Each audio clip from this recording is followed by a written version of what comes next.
사랑하는 우리 구독자님들 안녕하세요. 살다 보면 말이죠. 정말 모든 게 한순간에 와르르 무너져 내리는 것 같은 순간이 찾아올 때가 있죠. 애써 쌓아왔던 것들이 손가락 사이로 스르륵 다 빠져나가는 느낌.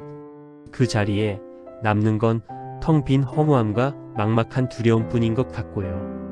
오늘은 제가 인생의 가장 깊은 어둠 속에서 바로 그 순간에 하나님의 따뜻한 손길을 만났던 이야기를 여러분과 나누고 싶습니다. 제 이야기가 어쩌면 지금 힘든 시간을 보내고 계신 여러분께 작은 위로와 희망이 되었으면 좋겠습니다. 일부 무너짐의 시간. 그날도 여느 때와 다름없이 평범한 아침이었어요. 따뜻한 커피 한 잔 들고 회사 문을 열었는데 복도 끝 인사과 앞에 낯선 봉투들이 놓여 있는 거예요. 제 이름이 또렷이 적혀 있더라고요. 구조조정 대상자.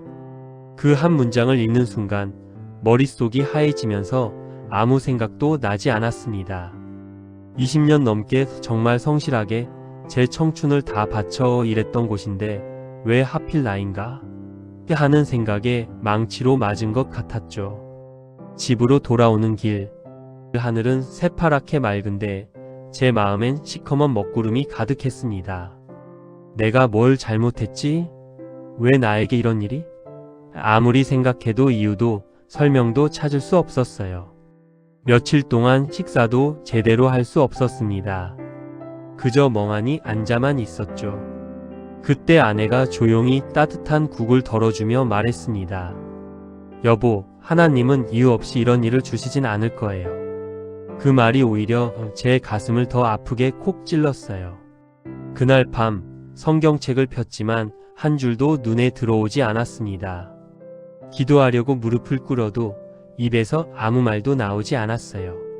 그저 속으로만 외쳤죠. 하나님 정말 계신 겁니까?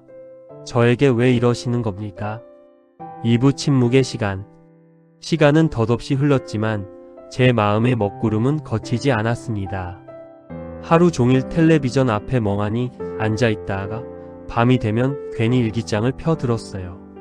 오늘도 아무 일 없음. 딱 한 줄만 쓰고 덮곤 했죠. 그렇게 하루하루를 힘겹게 버텨냈습니다. 주일에 교회를 가기도 두려웠습니다. 성도님들이 잘 지내시죠? 하고 건네는 따뜻한 인사가 오히려 부담으로 다가왔거든요.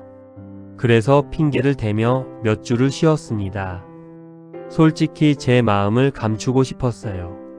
그런데 어느 날 아내가 제 손을 꼭 잡고 말했습니다. 여보, 하나님은 여전히 우리와 함께 계세요. 우리가 잠깐 등을 돌려도 하나님은 그 자리에서 여전히 우리를 기다리고 계시잖아요. 그 말이 이상하게도 제 메마른 마음을 울렸습니다. 그날 밤 정말 오랜만에 무릎을 꿇고 진심으로 기도했습니다. 하나님, 저는 이제 아무것도 할 수 없습니다. 제 힘으로는 더 이상 일어설 수 없어요. 하지만 주님이 원하신다면 다시 일어설 수 있게 도와주세요. 저의 모든 것을 내려놓는 기도였습니다. 3부 작은 시작. 며칠 뒤 뜻밖의 전화 한 통이 걸려왔습니다. 이웃 교회에서 온 전화였어요. 혹시 봉사 좀 도와주실 수 있을까요? 시니어 어르신들을 위한 프로그램에 손이 필요해서요. 처음엔 내가 무슨 도움이 되겠어 하는 생각에 망설였습니다. 하지만 이상하게도 마음 한편이 자꾸 움직이는 거예요. 그래, 나가서 바람이라도 쐴까? 하는 마음으로 용기를 내서 찾아갔습니다. 처음엔 그저 의자 정리나 음료 준비 같은 소소한 일들을 도왔어요. 그런데 어느 날 한 어르신이 제 손을 꼭 잡고 말씀하시는 거예요. 아이고, 아저씨, 요즘 제 얘기 이렇게 들어주는 사람이 없었어요. 정말 고마워요. 그 말 한마디에 제 눈에서 저도 모르게 눈물이 핑 돌았습니다. 아, 내가 아직 쓸모 있는 사람이구나. 그날 이후로 저는 매주 그 자리에 갔습니다. 어르신들의 이야기에 귀 기울여드리고 따뜻한 눈빛을 나누면서 조금씩, 정말 조금씩 제 마음의 어둠이 걷히기 시작했습니다. 하나님께서 저를 통해 다른 분들을 위로하고 계셨다는 것을 깨달았죠. 4부 믿음의 회복. 시간이 흐르면서 저는 교회의 시니어 봉사팀을 맡게 되었습니다. 처음엔 단순히 돕는 일이었지만 점점 사람들의 이야기를 듣고 함께 기도하는 일이 저의 가장 소중한 사명이 되었죠. 봉사하는 시간들이 저에게는 치유의 시간이었습니다. 어느 날 또 다른 어르신께서 제게 조용히 말씀하셨습니다. 젊은 시절에 나도 사업 망하고 모든 걸 잃었을 때가 있었어. 그런데 하나님이 그때 나를 다시 세우셨지. 자네도 그 길을 걷고 있는 중이구려.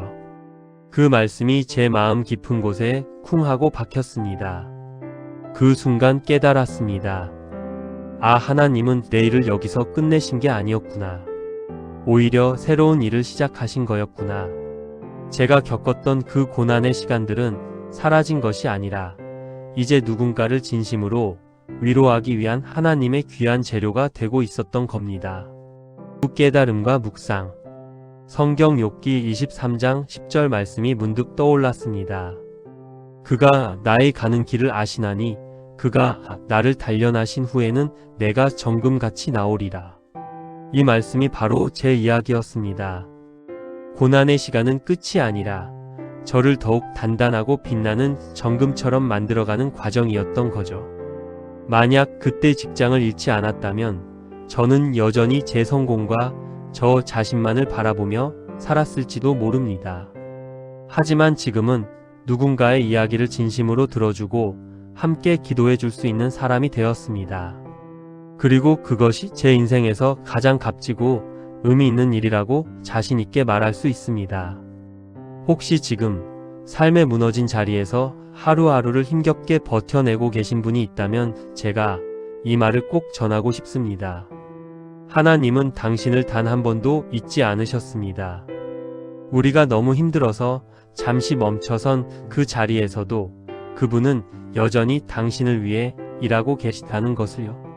고난 속에서 저에게 빛이 되어준 믿음, 그 믿음이 오늘도 여러분의 걸음을 환하게 비춰주기를 간절히 바랍니다. 믿음의 이야기가 또 궁금하시다면 구독, 좋아요, 알림 설정 부탁드려요. 다음 영상에서 또 만나요.